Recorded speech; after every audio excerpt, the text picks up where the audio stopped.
Picture the endless blue of the Pacific Ocean. Somewhere in that vastness is a tiny dot, Nauru. It's one of the world's smallest, most remote countries, so obscure that many have never heard its name.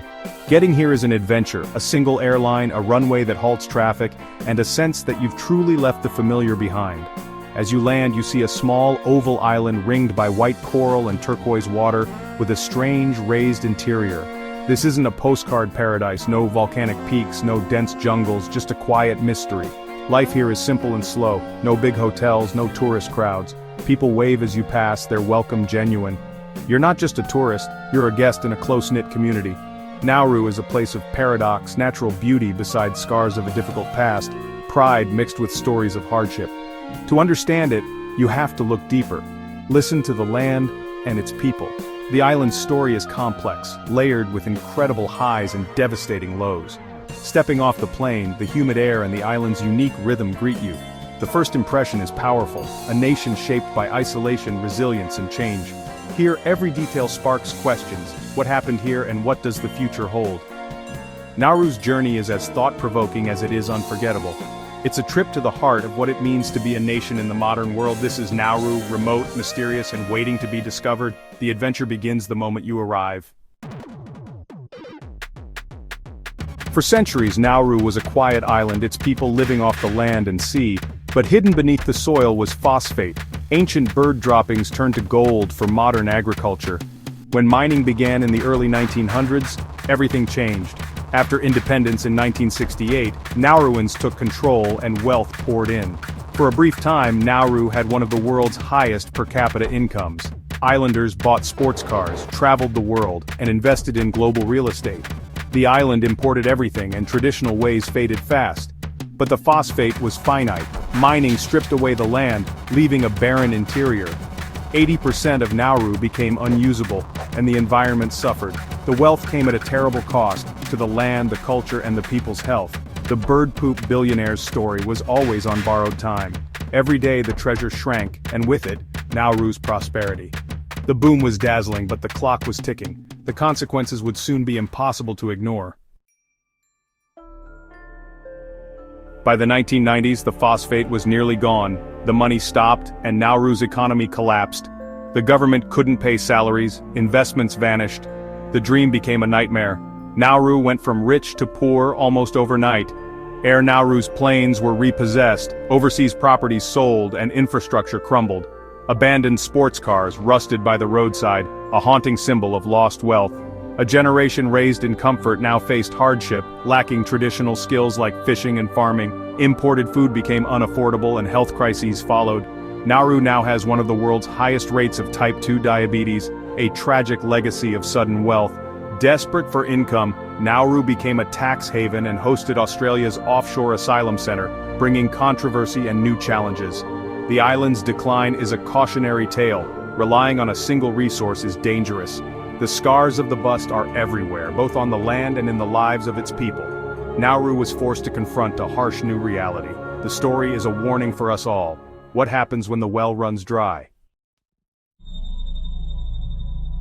To grasp Nauru's story, you must visit Topside, the island's mined-out interior. Once a lush plateau, it's now a wasteland of jagged limestone pinnacles, stretching as far as the eye can see. The silence is eerie, broken only by your footsteps on the rocks. Rusting mining machinery and twisted railway tracks haunt the landscape, relics of a vanished boom. 4/5 of Nauru is now a man-made desert, a stark reminder of the cost of easy wealth. Among the ruins, you'll find traces of older history. World War II bunkers and plane wrecks, layered with the scars of mining. Topside is a sobering open-air museum where the past feels heavy and the future uncertain. It's a place where history, industry, and loss collide. Standing here, you feel the weight of choices made, and the price paid. Nauru's landscape is a lesson in how quickly paradise can be lost. The scars will last for centuries.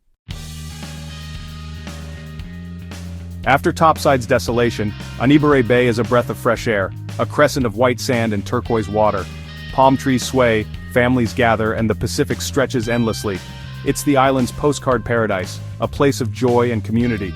But look closer, the coral near shore is bleached and broken, damaged by mining runoff and dust. The deeper reef still teems with life, but the scars are visible. Anibare Bay is both beautiful and wounded, a symbol of Nauru's contrasts. Here you see the enduring connection to the sea, but also the fragility of the ecosystem. The bay reminds us that what happens on land always finds its way to the ocean. It's a place to reflect on beauty, loss, and resilience. Anibare Bay is central to Nauru's story, a paradise touched by hardship. Even in beauty, the island's challenges are never far away. To understand Nauru, you must hear its people. Elders recall a green island and simple life before the money came. We had everything we needed from the land and sea, one elder told me. Then the money came. We lost our connection to the land. Younger Nauruans, like David, are trying to rebuild that connection, planting gardens, learning to grow food in poor soil. We have to create our own opportunities, David says. It's slow, but important work. These stories reveal a community grappling with its past and forging a new identity.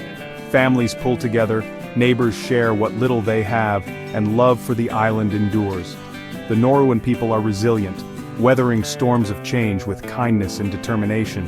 Their spirit is the island's greatest treasure. The voices of Nauru remind us, a country is its people, not just its land or economy. Through hardship, they find hope. The future depends on remembering the old ways and building something new. Nauru's story is written in the words and actions of its people. Their resilience is a lesson for us all. Listen to them, and you'll understand the true heart of the island. The past is painful, but the future is theirs to shape. In their voices, you hear both sorrow and hope. That hope is Nauru's greatest strength. In the heart of Nauru lies Buada Lagoon, a lush oasis untouched by mining. Surrounded by palm and breadfruit trees, it's a glimpse of the island's former beauty. Here families fish and grow taro, bananas, and vegetables, showing that self-sufficiency is possible. Buada Lagoon is more than a pretty spot, it's a symbol of survival and hope. It stands as a living sanctuary, a reminder that not everything was lost. The lagoon inspires efforts to restore and regreen other parts of the island. It's proof that nature, with care, can recover, even after devastation. Buada is a breath of fresh air, a counterpoint to topside scars. It shows that a greener, more sustainable future is within reach. In this oasis, Nauru's spirit endures. Nauru's story is a global warning, a lesson about our relationship with the planet. The island's rise and fall show the dangers of short-term thinking and exploiting finite resources. True wealth isn't just money, it's clean air, water, strong communities, and a healthy environment. Nauru's experience forces us to ask, what do we value most, and what are we willing to sacrifice? Sustainability isn't abstract here, it's a daily reality. Past generations spent the island's natural capital, leaving a debt for the future. The lesson is clear. Think long-term, act responsibly. Despite immense challenges, Nauruans are rebuilding with hope and resilience. If they can face the future with determination, so can we. Nauru may be small, but its lessons are enormous. Nauru's future is uncertain, but its people are determined. The environmental damage is severe, the economy fragile, and health problems persist. Yet, hope is found in small steps, gardening projects, efforts to clean up, and new ideas for sustainable living. Young Nauruans are leading the way, connected to the world and passionate about their home. They're shifting from dependence to self-reliance, building a new identity. The island's greatest asset is its resilient spirit. Supporting Nauru means listening, learning, and sharing their story. The journey isn't over. The path forward is being written now. Nauru stands as a testament to both human ingenuity and its consequences. It's a place of paradox, beauty and ruin, despair and hope. Visiting Nauru is humbling, a reminder of our world's fragility and the strength of the human spirit. With resilience and lessons learned, there's reason to believe in a brighter dawn for this tiny island.